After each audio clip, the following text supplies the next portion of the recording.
God doesn't give up. God does not give up.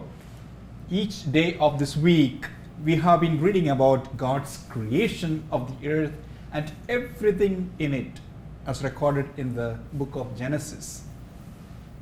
On Monday, we started with the first chapter of Genesis. We read that God started with a dark, formless wasteland and created light and separated it from darkness.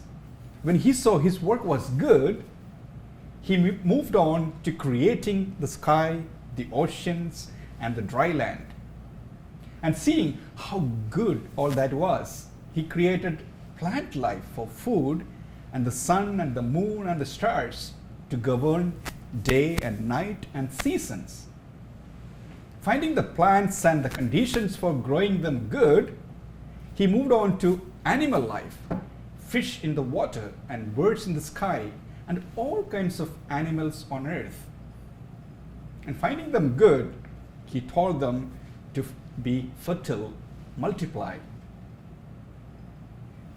Pleased with his creation so far, God created man in his image, male and female, and blessed them, saying, "Be fertile and multiply, and fill the earth."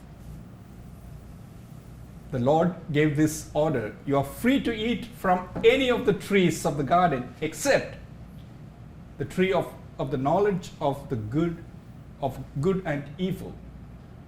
From that tree you shall not eat. The moment you eat from it, you are surely doomed to die." And God, who was pleased with his creation, rested.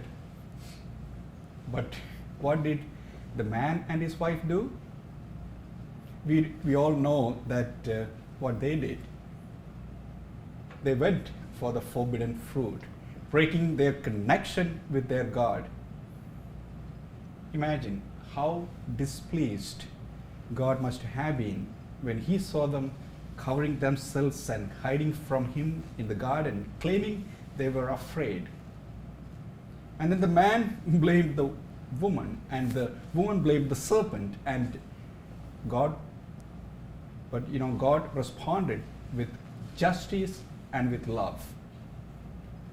Justice by driving the man and his wife out of the garden, and love by promising a way for humans to have their sins forgiven and be reconciled to God. This way would come through God's only Son, who would become a man and die for the sins of the humans that God had been pleased to create.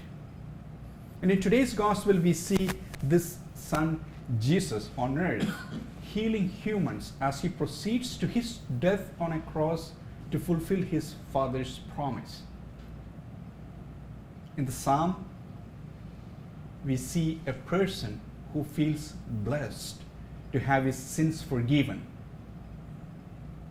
As we think about this expression of God's great love for us, let us acknowledge and confess our sins and feel blessed like the psalmist. God bless you and your families.